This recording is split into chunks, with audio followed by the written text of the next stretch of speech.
I'm Jennifer, 42F, and I live with my two children, Ethan, 20M, and Nora, 17F, in a small 3-bedroom house on the outskirts of town. Our life hasn't been easy, especially since my divorce 5 years ago. My ex-husband, Mark, 45M, and I had been high school sweethearts. We got married young, had Ethan when I was 22, and Nora followed 3 years later. For a while, things were good. Mark had a steady job at the local factory, and I worked part-time at a nearby daycare center. But then, about 7 years ago, I started experiencing severe joint pain and fatigue. After countless doctor visits and tests, I was diagnosed with fibromyalgia. The condition made it increasingly difficult for me to work, and eventually, I had to quit my job. This put a strain on our marriage, both financially and emotionally. Mark started working longer hours to make up for the lost income, and we grew apart. Arguments became more frequent, often about money or my inability to keep up with housework due to my condition. 2 years later, Mark announced he'd met someone else at work. The divorce was messy and painful, but we tried to keep things civil for the kids' sake. As part of the settlement, Mark agreed to pay $250 per month for each child in support. It wasn't much, but combined with my disability benefit of $500 a month, we were scraping by. Fast forward to last year. Ethan had just finished high school and started working at a local supermarket. Nora was in her junior year and had a part-time job at a coffee shop. They're good kids, and when they saw how much I was struggling, they offered to contribute $220 each to the household instead of their father's child support. I was reluctant at first, wanting them to save for their futures, but they insisted. Mark agreed to stop the child support payments, saying the kids were old enough to make their own decisions. So there we were, a low-income family of 3, barely making ends meet with $940 a month. From this, I had to buy food, toiletries, and pay all the bills. It was tight, but we were managing. We had to make sacrifices: no cable TV, strictly budgeted groceries, and thrift store clothes, but we had each other, and that's what mattered. Then, last September, Ethan started dating Ashley, 19F. They met at the community college where Ethan was taking evening classes in computer science. Ashley was studying business administration and worked part-time at a local boutique. At first, she would stay over 2 to 3 nights a week. I didn't mind. It was nice to see Ethan happy, and Ashley seemed like a sweet girl. But gradually, she began spending more time at our place. By January, she was practically living with us full-time. The reason? She and Ethan have more privacy here with their own room, unlike at her parents' house where she shares a room with her younger sister. Also, our place is closer to both the college and her workplace. I didn't mind at first, thinking it was temporary. Ashley would often bring groceries or help with cooking, which I appreciated. But as months went by, I started noticing changes. Our utility bills were creeping up. The food in the fridge disappeared faster. The bathroom was always occupied when I needed it. Small things, but they added up. I started feeling it was unfair that I was struggling financially while Ashley was living here for free. She was using our utilities, eating our food, and taking up space without contributing anything consistently. I tried to drop hints, mentioning how tight money was or how expensive the latest electricity bill was, but Ashley didn't seem to take the hint. In April, I finally decided to voice my opinion on the matter. I sat down with Ethan and Ashley and explained that since they're both employed adults, they needed to start paying their fair share. I asked for $220 from each of them every month, which is still much less than they'd pay if they were renting their own place. I explained how our family budget worked, showing them the bills and the cost of groceries. I thought if they understood our financial situation, they'd be more willing to contribute. Ethan seemed uncomfortable during the conversation, but he understood where I was coming from. He knows I've been making sacrifices to keep our household afloat. Ashley, on the other hand, wasn't happy about it at all. She argued that she shouldn't have to pay because she's not comfortable in our house. Her main complaint? Our 2 cats, Whiskers and Mittens, and our dog, Max. We've had our pets for years, they're part of the family. Yes, our place isn't always spotless, and we could probably all pitch in more with cleaning, but I don't see how that justifies her living here for free. Ashley also brought up that she still considers her parents' house her main residence. She said she keeps most of her stuff there and only stays here for convenience. But from my perspective, she's here almost every day, using our resources. To make matters worse, when Ashley told her parents about our conversation, they backed her up. They insisted she shouldn't have to pay anything and have even encouraged her to come to their house for meals and showers. But she's still using our internet, water, and electricity while she's here. Ashley keeps comparing our situation to her parents' house, where she doesn't have to pay rent or do chores. I understand that different families have different rules, but I can't afford to support another adult in my household. I've tried to explain that our financial situation is different from her parents, but she doesn't seem to understand or care. This whole situation has created tension in the house. Ethan is caught in the middle, torn between his girlfriend and his family. Nora feels uncomfortable in her own home, often retreating to her room to avoid the awkward atmosphere. As for me, I feel like I'm being taken advantage of, but I don't want to create more problems for Ethan. I want to know if I'm the asshole for requesting that Ashley pays her share as long as she's living here. Am I being unreasonable? Should I have approached this differently? I don't want to drive a wedge between Ethan and Ashley, but I also can't continue supporting another adult for free. Any advice would be appreciated. Update 1. Thank you all for your responses. The support and advice I've received have been overwhelming. I showed this post to Ethan, and he agreed that I wasn't being unreasonable. However, things have taken an unexpected turn, and I feel like I'm in the middle of a soap opera. When Ethan discussed the situation with Ashley again, she got really upset. She accused me of trying to force her out and said she felt unwelcome in our home. Despite Ethan's attempts to explain our financial situation, Ashley refused to consider paying rent. She even brought up incidents from months ago, like the time I asked her to clean up after herself in the kitchen, or when I suggested she might be allergic to our cats because she was always sneezing. She twisted these innocent comments into evidence that I never wanted her here. Instead of trying to work things out, Ashley decided to move back to her parents' house full-time. This has put a significant strain on her relationship with Ethan. He now has to travel 45 minutes each way to see her, which is difficult with his work and school schedule. He's upset and feels torn between his girlfriend and his family. I can see the toll it's taking on him. He's quieter than usual, spends more time in his room, and I've noticed he's not eating as much. To complicate matters further, Ashley's parents called me last week. They berated me for kicking out their daughter and accused me of being greedy. I tried to explain our financial situation, but they wouldn't listen. They even threatened to tell our mutual friends that I was mistreating Ashley. It turns out that Ashley's father, Robert, 50M, and my ex-husband Mark used to work together at the factory. There's some history there that I wasn't aware of. Apparently, Robert blames Mark for him losing out on a promotion years ago, and now he seems to be taking out that old resentment on me. The call left me shaken. I've always tried to maintain a good reputation in our community, volunteering at the local food bank when my health allows and helping out at Nora's school events. The thought of people believing I'd mistreat a young woman is devastating. Ethan is now spending most of his free time at Ashley's parents' house. He still pays his share of the rent here, but I hardly see him anymore. When he is home, there's a tension in the air that wasn't there before. He's polite, but distant. I miss our easy conversations and the way he used to help me with household chores without being asked. Nora is upset about the whole situation and misses having her brother around. She's always looked up to Ethan, and his absence is hitting her hard. She's been having trouble concentrating at school, and her grades are slipping. I'm worried about her, but I'm not sure how to help when I'm struggling to navigate this situation myself. To add to everything, my ex-husband Mark got wind of the situation. He called me, not to offer support, but to criticize my handling of the situation. He suggested that if I had just gotten a job like a normal person, none of this would have happened. His words stung, reopening old wounds about my illness and inability to work. I know he doesn't understand how debilitating fibromyalgia can be, but his lack of empathy is still painful. I've been trying to keep busy to distract myself from the stress. I've started a small herb garden in our kitchen window, something I've always wanted to do but never had the energy for. Tending to the plants gives me a sense of purpose, and the fresh herbs are a nice addition to our meals. It's a small thing, but it helps. I never wanted to cause this much drama. I was just trying to make our living situation fair for everyone. Now I'm wondering if I should have just kept quiet and struggled financially instead of disrupting everyone's lives. The house feels emptier and quieter without Ashley and with Ethan gone so much.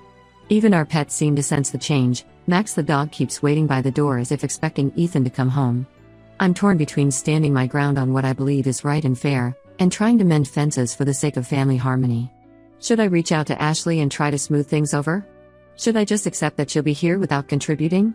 Or should I stick to my guns and hope that eventually, everyone will see that I'm just trying to keep our household afloat? I feel like I'm at a crossroads, and I'm not sure which path to take. Any advice on how to proceed would be greatly appreciated. Update 2: the situation has evolved yet again, and I'm feeling more conflicted than ever. It's been a roller coaster of emotions and events, and I'm struggling to keep up. Last week, Ethan came to me with a proposition that caught me off guard. He wants to move out and get an apartment with Ashley. He's been saving up for a while and thinks they can afford a small place together. While I'm glad he's taking initiative, I'm worried about how this will affect our family dynamics and finances. Ethan explained that he's been feeling caught in the middle of this conflict for too long. He loves Ashley and wants to build a future with her, but he also feels a strong sense of responsibility towards our family. He thought that by moving out, he could maintain both relationships without the constant tension. If Ethan moves out, we'll lose his $220 monthly contribution. This will put even more strain on our already tight budget. I've started looking for part-time work I can do from home to make up the difference, but it's challenging with my health issues. I've applied for a few online tutoring positions and even considered selling some of my crafts on Etsy, but so far, nothing has panned out. Nora is upset about Ethan moving out. She feels like she's losing her brother and is worried about how we'll manage financially. She's offered to pick up more hours at her part-time job to help out, but I don't want her education to suffer. Her grades have already slipped due to the stress of this situation, and I'm concerned about her upcoming college applications. To complicate matters further, my older sister, Karen, 45F, got wind of our situation and decided to involve herself. She showed up at our doorstep unannounced last weekend, full of opinions and helpful suggestions. Karen has always been the more successful sibling. She's a real estate agent with a big house in the suburbs and 2 kids in private school. She means well, but her advice often comes across as condescending. Karen spent the whole afternoon lecturing me on how I should have handled the situation with Ashley. She suggested I should have laid down the law from the beginning and not allowed Ashley to stay over so often. She even hinted that my illness might be partly in my head and that I should try harder to find work. Her visit left me feeling even more doubtful and inadequate than before. Meanwhile, Ashley's parents are still causing problems. They've been spreading rumors in our community that I forced their daughter out of my home because I'm jealous of her youth. Some of our neighbors have been giving me strange looks, and I feel like I'm being judged unfairly. Mrs. Johnson, who lives next door and used to always chat with me over the fence, now barely says hello. The situation has even affected my volunteer work at the local food bank. Last week, the coordinator pulled me aside and gently suggested that maybe I should take a break for a while, citing concerns from other volunteers. I was hurt and humiliated. Volunteering was one of the few things that made me feel useful despite my health issues. Ethan is caught in the middle of all this. He wants to support me and Nora, but he also wants to build a life with Ashley. I can see the stress is taking a toll on him. He's lost weight and seems constantly on edge. He's been picking up extra shifts at the supermarket, trying to save more money for the potential move. I'm proud of his work ethic, but I worry he's pushing himself too hard. Ashley has been notably absent from our lives, but her presence is still felt in the tension that lingers in our home. Ethan mentions her often, always with a mixture of affection and frustration in his voice. It's clear he's struggling with the distance between them and the conflict it's caused in our family. I'm starting to question my decision to ask for rent. Was it worth all this drama and potential long-term consequences for our family? Should I have found another way to handle the situation? The thought of Ethan moving out fills me with a mix of emotions: pride in his independence, fear for his well-being, and sadness at the thought of our family being further apart. As I write this, I'm sitting in our living room, looking at the family photos on the wall. There's one of Ethan and Nora at the beach from a few summers ago, both laughing as they build a sandcastle. Another shows the 4 of us, me, Mark, Ethan, and Nora, at Ethan's high school graduation. We all look so happy and united. I can't help but wonder how we got from there to here, and if there's any way to recapture that sense of family harmony. I'm at a loss for what to do next. Should I try to convince Ethan to stay? Should I reach out to Ashley and her parents to try and mend fences? Or should I accept that this might be the new reality for our family? Any advice would be deeply appreciated. Update 3: It's been 3 months since my original post, and a lot has changed. I wanted to give you all a final update on the situation, and thank you for all your support and advice throughout this journey.